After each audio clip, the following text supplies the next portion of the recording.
Hello and welcome to the D and A of Home Interiors, the podcast which is all about empowering you to make confident interior and furnishing decisions for your home. I'm Audrey, founder of Audrey and Interior Design. And I'm Deirdre, founder of youfurnish.com, such 100 plus furniture retailers on one website. The DNA of Home Interiors is proudly sponsored by checkatrade.com. If you need help with your next home improvement project, you can search from over 39,000 recommended, vetted and monitored trades on checkatrade.com. Welcome to the podcast. On today's episode, Audrey and I are discussing all things around commissioning bespoke furniture. Audrey, this is a really interesting topic for me, basically because I have no idea where to begin with commissioning bespoke furniture. So if I'm thinking about it, where do I start? And maybe why have I even got to thinking about bespoke furniture? What would be something that would drive me towards there? Maybe that's the first question.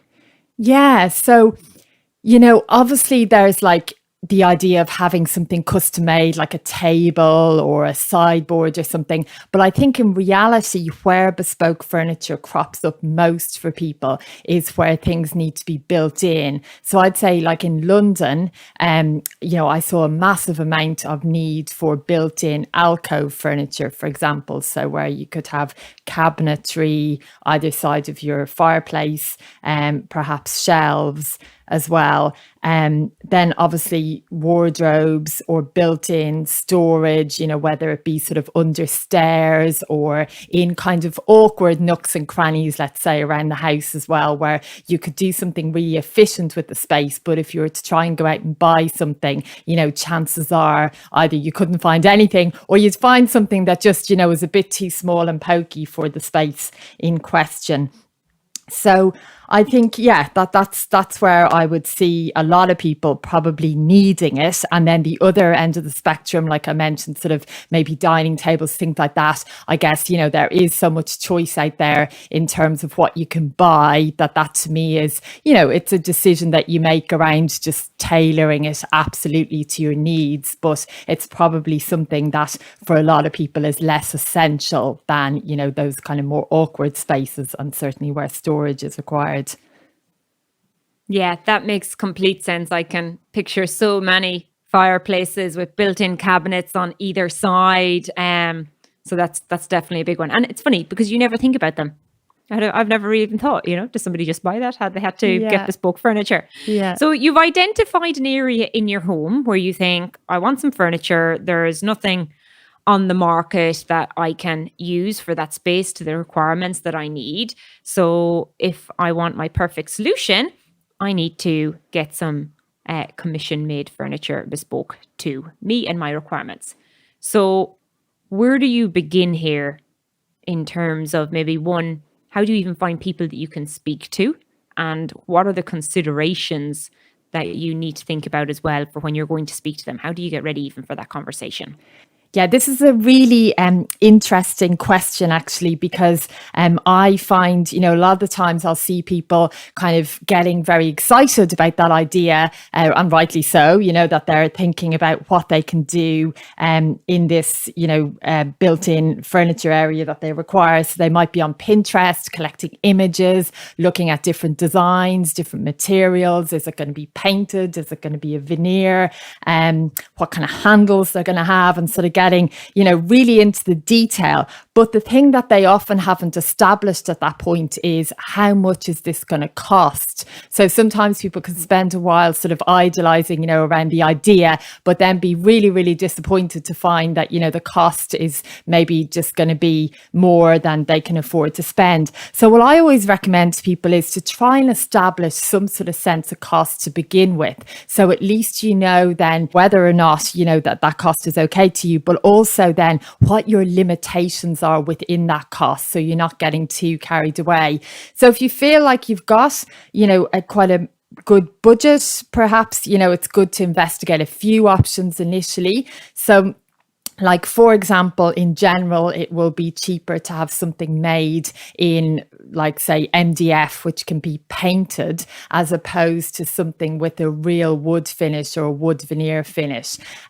But then, if you're not sure, and most people wouldn't be sure how much either of those are going to cost, so why not then have that initial conversation around sort of both of those options and get 2 costs then for each. The other thing that would be really important up front in those initial conversations with makers, furniture makers or carpenters, would be some kind of sense of the types of dimensions that we're looking at. So I would say, if it is an alcove or 2 alcoves either side of the chimney breast, for example, if those alcoves measure maybe, let's say 1.2 meters wide, and you want to bring your cabinet out a little bit beyond the depth, maybe that's like 45 centimeters deep. And then you kind of look at the height that you like to have your TV, for example, and it's, 60 centimeters off the ground.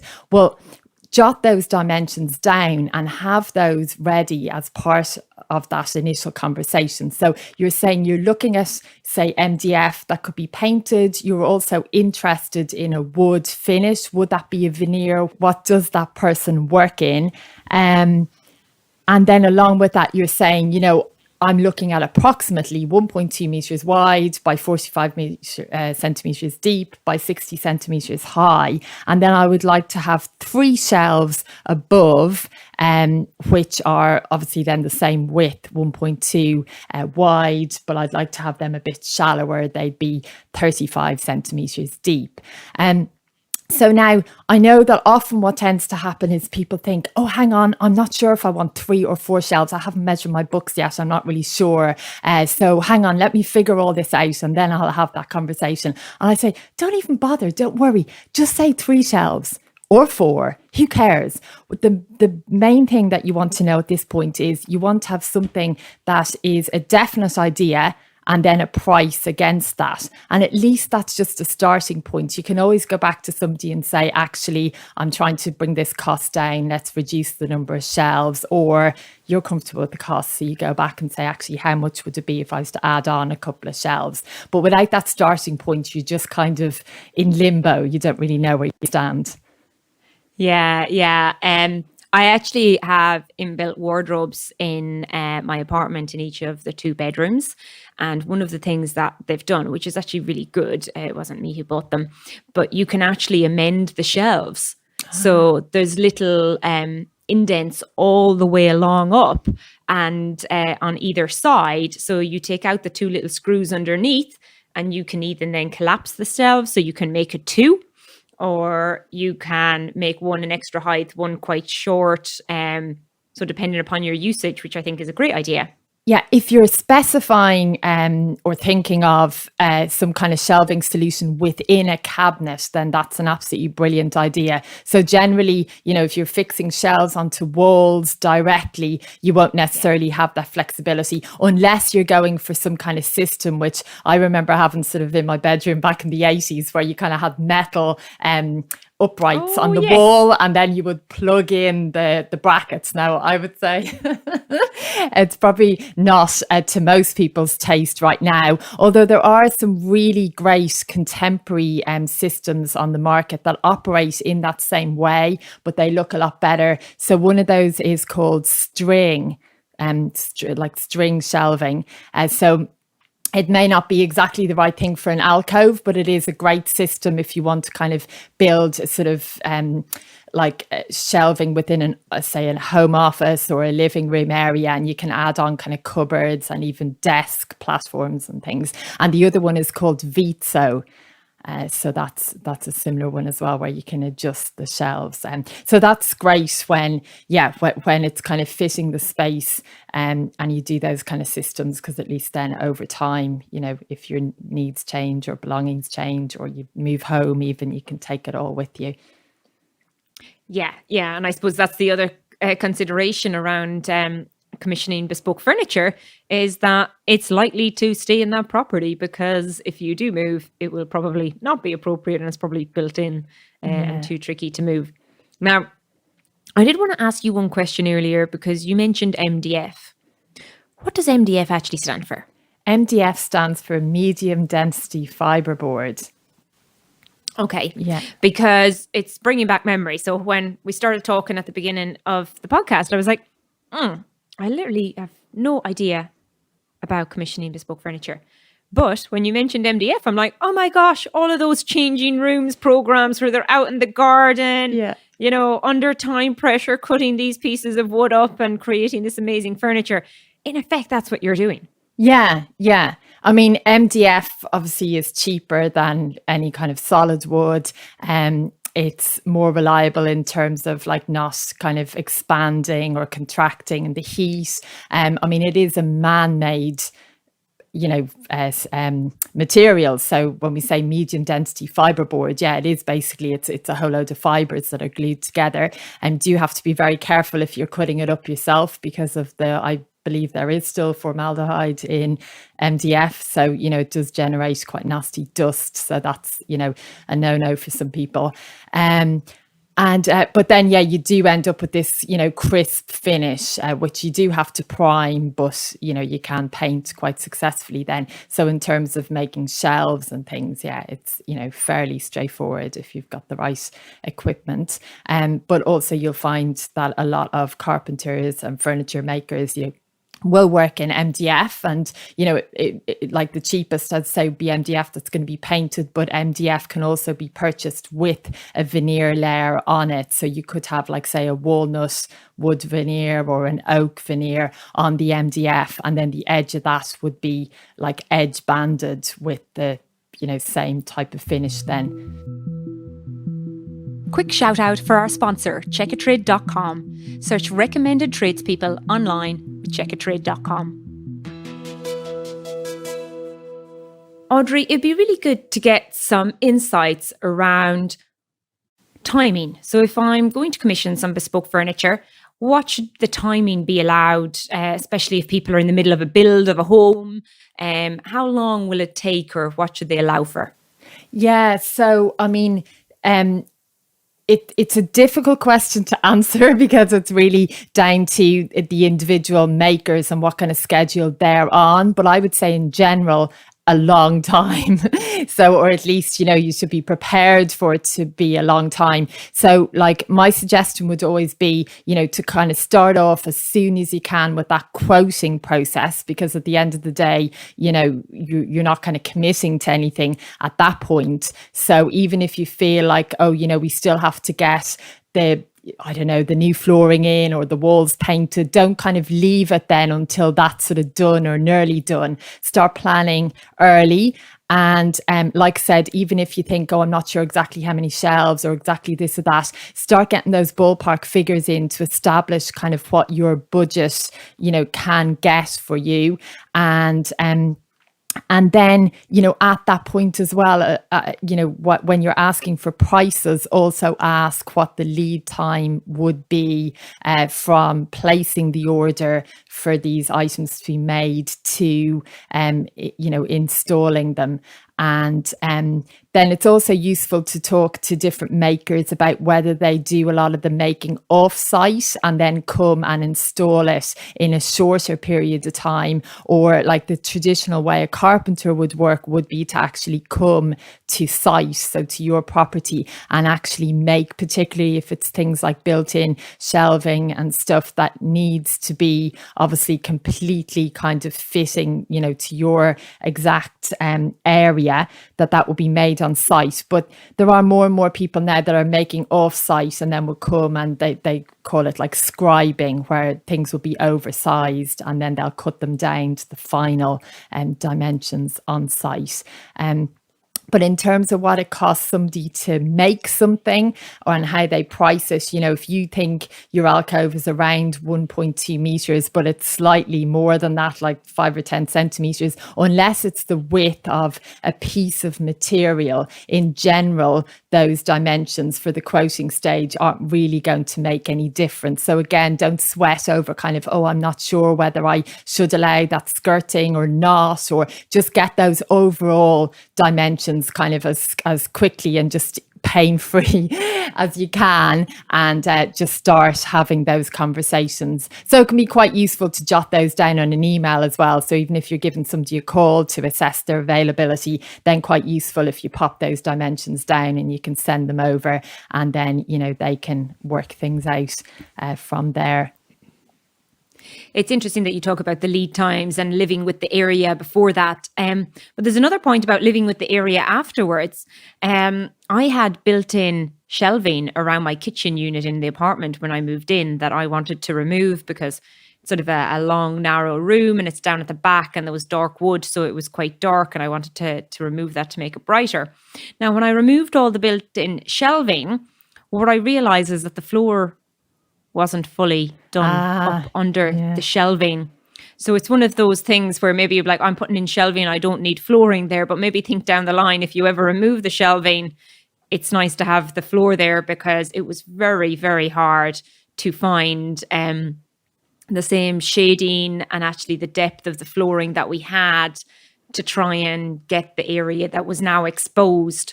So any advice around actually future proofing as well? Yeah, well, I mean, I always recommend, if possible, you know, put your flooring down and then do any cabinetry over. So that would go for like kitchen units as well. But, you know, unfortunately, you know, sometimes it could even be that, you know, something's already installed, like alcove cabinetry. And then when it comes to putting new flooring in, even if you were to try and get it inside there, it still wouldn't be seamless. So it just doesn't end up happening. And then also sometimes you get, you know, with them, you know, just new builds or property developers, maybe that, you know, obviously it's just more cost effective to not have to go under those areas. So it could be for that reason as well. But yeah, I've had come across it in projects before where we've had, you know, ridiculous amounts of time sourcing like 2 little planks of a particular oak flooring and then trying to stain it, you know, to as near as possible. But the problem with wood is that because it gets affected and discolored by UV light, you know, even if you were able to get exactly the same wood product a few years later, chances are, you know, the original floor would have yellowed slightly versus the new bit you're putting in. But then do remember that it won't be too long before it does kind of even out a bit. But just initially, I know when everything is kind of new and you spent a lot of money doing things, you know, you do feel a bit hard done by when you can't sort of match those things up. You know, exactly. Indeed. So is there anything else? So I've thought about the area. I've decided I need commission built bespoke furniture for that. I've then gone out to get some quotes. I've got the measurements to get my initial quote. I've asked about the lead time. Are they going to be on site?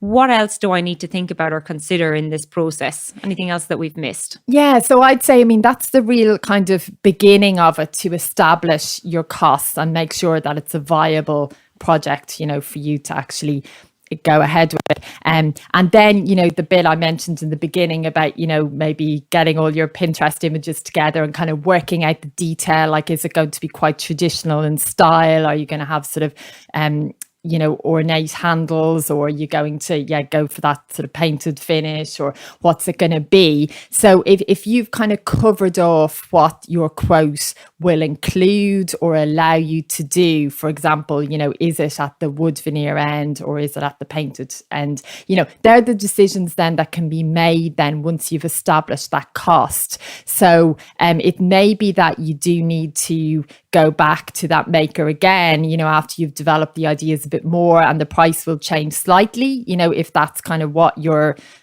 open to based on those earlier conversations. And then, you know, it may be that somebody needs to do a drawing of what's going to be made. So that may be the person in question, the maker. Or, you know, if you feel kind of technically able, just to kind of draw out if there is any detail, if there's drawers in it, or if there's any kind of framing on the doors. And drawing is just a great way to establish that both parties are on the same wavelength, you know. So it's not that the person making says, oh, well, when you said a frame around the door, I assumed it could be, you know, 70 or 7 centimeters wide. And you're thinking, oh, no, but I saw this image and it was really narrow. But if nobody actually communicates that, then, you know, those areas are just left open to each person's kind of interpretation. So I do recommend trying to draw the idea or have, you know, good references and good detailing of everything. But at least if you know that your price is okay, that then you can afford to spend that time then kind of getting those details right. You know, and that they're, it's not sort of counterproductive then because you've no idea where you stand kind of budget wise. Yes, indeed. And maybe one last question, Audrey, is where do I actually find somebody to even get a quote in the first place? Yeah, so that's the burning question, isn't it?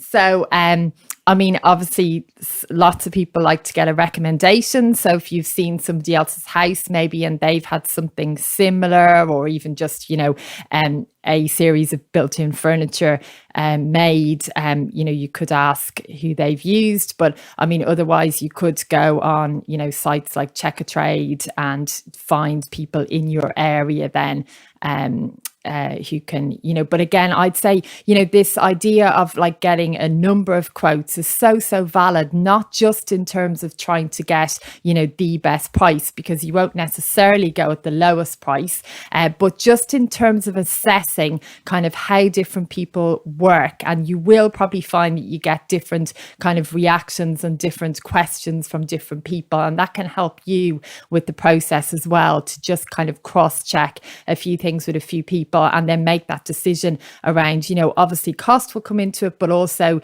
the lead time, you know, how does that fit in with your plans, and just also the general kind of, you know, relationship with the person, and just feeling like, you know, you can work together in a positive way. Yeah, very good. Well, I hope that's been helpful for anybody who's considering getting bespoke furniture in terms of where to start. I know I've certainly learned a lot, Audrey, so I would be much more confident. And I've realized that bespoke furniture is probably a little bit more common in terms of seeing it in people's alcoves and various places than I would have first thought before we started speaking. So thank you for all those insights. If you enjoyed our podcast, we would be delighted if you could rate, review, and subscribe on your favourite podcast provider. This will help others who are seeking home and furnishing advice and inspiration discover the DNA of home interiors. You can find us on Instagram, Facebook, YouTube, and Twitter at the DNA of Home Interiors. If you are looking for inspiration and help in designing your home interiors, take a look at Audrey Whelan's masterclasses on audreywhelan.com/events. And don't forget to check out youfurnish.com, a search and comparison website which helps connect people with amazing furniture from over 100 retailers. We designed it to solve the problem we and thousands like us faced furnishing our homes. And now we are really excited that everyone can search, discover, compare and shop for their home all in one place. Thank you to our sponsor checkatrade.com for their support in bringing this episode to you. And most importantly, thank you all for listening today. We hope you can join us next time.